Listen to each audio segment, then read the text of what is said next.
সামনে আসতেছে কুরবানি, তাই সবার নজর থাকবে সুন্দর তরতাজা বড় গরুটার উপরে। হ্যালো বন্ধুরা, আসসালামু আলাইকুম। চলে আসলাম নতুন একটি ব্লগ নিয়ে। আজকের ব্লগে থাকছে কি সুন্দর সুন্দর গরু, ছাগল, তারপরে হচ্ছে ধানের ক্ষেতের যে ভিডিও। মোট কথা হচ্ছে গ্রামীণ জীবনে মানুষ কত কিছুই না করে। দেখেন কত সুন্দর বড় বড় একটা ছাগল পুষছে এখানে।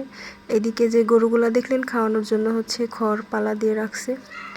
ধীরে ধীরে চলে গেলাম নিচের দিকে। দেখেন বাচ্চারা কি সুন্দর খেলাধুলা করতেছে। এটা হচ্ছে ছোটবেলায় যখন আমরা দাইরে খেলতাম। তো এটা শুধু যারা গ্রামে থাকে ওরাই বুঝবে, শহরের মানুষ এগুলা বুঝে না। এই সাইডে দেখেন বাঁশঝাড়ের নিচে কি সুন্দর ওরা ছেলে বাচ্চা মেয়ে বাচ্চা ওরা খেলাধুলা করতেছে কত সুন্দর করে। এদিকে স্যালো মেশিনের পানি দিয়ে হচ্ছে ওই যে ধানে সেচ দেওয়া হচ্ছে না কি বলে, পানি দিতেছে। কে কে এই স্যালো মেশিনে গোসল করছেন? আমরা ছোটোবেলায় করতাম আমাদের ওইদিকে। এখান থেকে পানি সোজা চলে যাচ্ছে ওই ধানের ক্ষেতে। ধান ক্ষেত কিন্তু দেখেন কত সুন্দর, একদম সবুজে ঘেরা। সাইডে ঘাস ক্ষেত ছিল, এখান দিয়ে পানি যাচ্ছে। পানিটা একদম ধান ক্ষেতের মধ্যে যায় পড়তেছে। ধানে একটু পানি বেশি হইলেও সমস্যা, কম হইলেও সমস্যা। দেখেন ধানের কি সুন্দর ফলনগুলা হয়েছে, একেবারে কিছুদিন পরে হয়তো পেকে যাবে। একদম তাকাইলেই কি ভাল লাগতেছে। দেখেন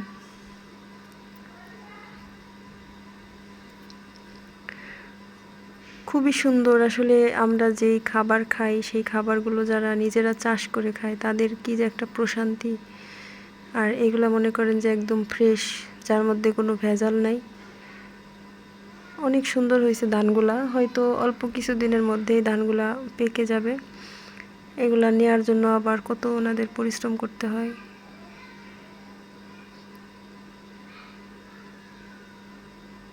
মোট কথা হচ্ছে এর পাশে দাঁড়াই থাকলেও কি যে একটা শান্তি লাগে। অনেক রোদ ছিল মাঠের মধ্যে, তারপরেও আমি সাইড থেকে ভিডিও করতেছিলাম।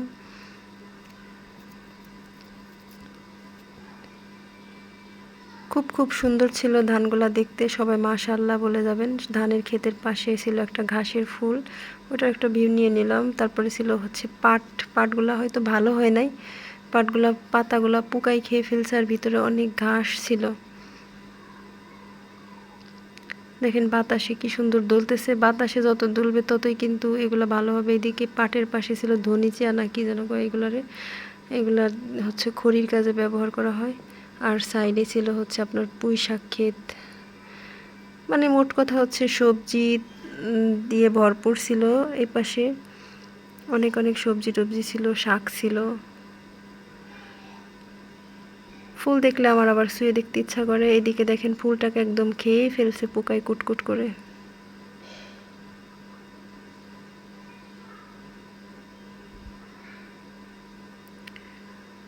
আপনাদের কার কার ইচ্ছা করে এরকম গ্রাম দেখতে? অবশ্যই ভিডিওটি ভালো লাগলে লাইক কমেন্ট শেয়ার করবেন বন্ধুরা।